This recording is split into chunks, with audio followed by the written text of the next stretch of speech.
اس آیت میں اللہ تعالی نے شمویل علیہ السلام کی نبوت اور طالوت کی بادشاہی ثابت کرنے کے لیے نازل ہونے والے معجزے اور علامات کا ذکر کیا ہے، یعنی وہ تابوت جسے بنو عمالقہ نے چھین لیا تھا وہ واپس آ جائے گا اور فرشتے اسے اٹھا کر لائیں گے۔ چنانچہ لوگوں کے دیکھتے ہی دیکھتے اللہ کے فرشتوں نے اس تابوت کو لا کر طالوت کے سامنے پیش کر دیا۔ یہ معجزہ دیکھ کر وہ مطیع ہو گئے۔ اب طالوت ان لشکروں کو لے کر دشمن کی طرف بڑھے۔ اللہ تعالیٰ سورۃ البقرہ آیت 249 میں فرماتے ہیں، جب طالوت لشکروں کو لے کر نکلے تو کہا، سنو، اللہ تمہیں ایک نہر سے آزمانے والا ہے، جس نے اس میں سے پانی پی لیا وہ میرا نہیں، اور جو اسے نہ چکھے گا وہ میرا ہے۔ ہاں یہ اور بات ہے کہ اپنے ہاتھ سے ایک چلو بھر لے، لیکن سوائے چند کے باقی سب نے پانی پی لیا۔ جب طالوت نے سفر شروع کیا تو راستے میں ایک نہر آ گئی۔ ادھر لشکر پیاسا تھا۔ اللہ تعالیٰ نے اس کے ذریعے مخلص لوگوں کو الگ کرنے کے لیے ایک امتحان لیا۔ یہ نہر اردن تھی۔ فلسطین اور اردن کے درمیان رواں دواں تھی بھی وہ دونوں کے قبضے میں۔ آزمائش اور امتحان کے لیے حکم یہ ہوا کہ باوجود سخت پیاس کے پانی کو استعمال نہ کرنا، صرف ایک چلو بھر کر پینے کی اجازت تھی، اور جو شخص سیر ہو کر پیے گا وہ آپ کے ساتھ نہیں جا سکے گا۔ جب وہ گزرنے لگے تو چند ایک نے ایک چلو پانی لیا، باقی سب نے زیادہ پانی پی لیا اور اس آزمائش میں ناکام ہو گئے۔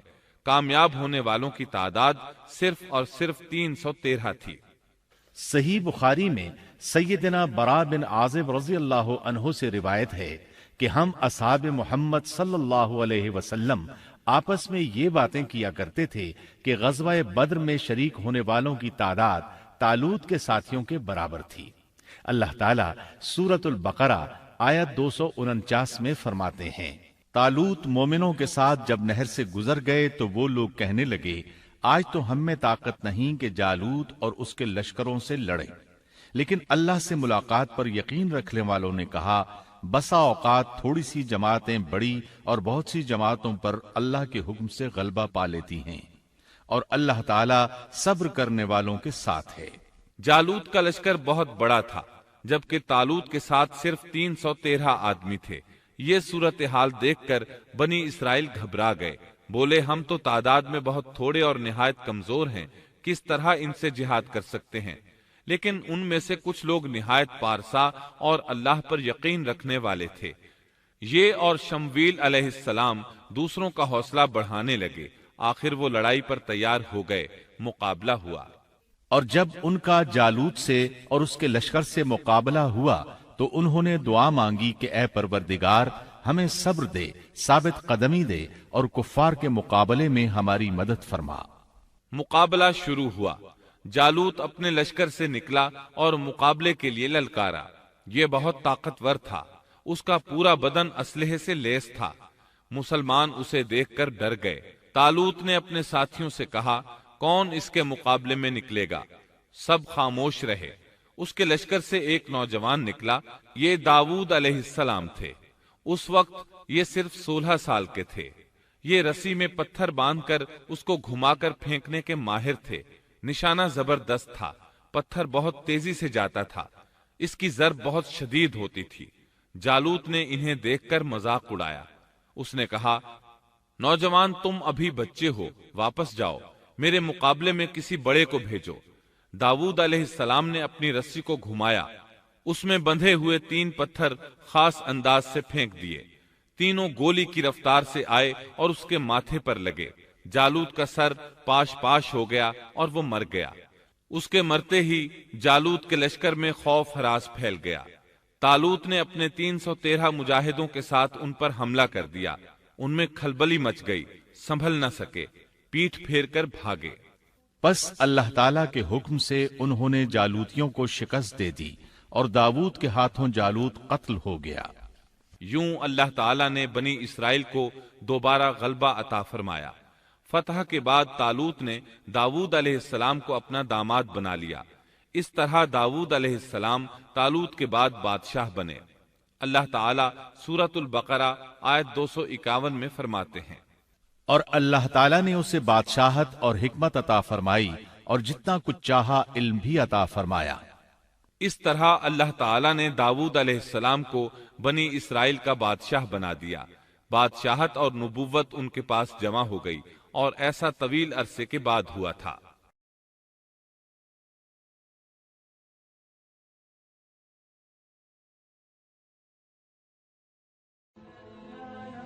Thanks for watching. Don't forget to like, comment, share and subscribe to